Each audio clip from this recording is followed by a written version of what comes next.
רבה. תודה. טוב, קצת אחרי 10, אתה יודע מה זה אומר. מה זה אומר? שאנחנו עם פינת החדשות הטובות שלנו.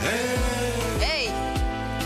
נכון כולם נראים רגילים, אבל אנחנו עם של גיבורי על.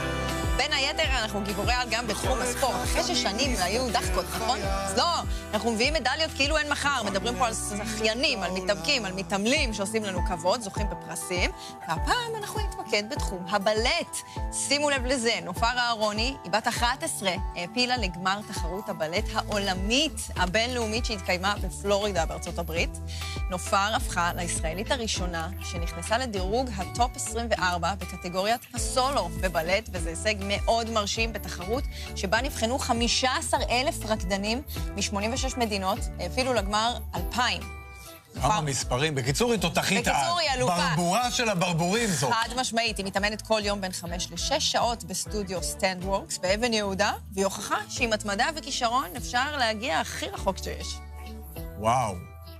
נדיר כיף. ביותר. חי כל פוינט, צפות בזה? כל פוינט מלמיליאן, כמו שאומרים. תותחית. לפני מספר שבוע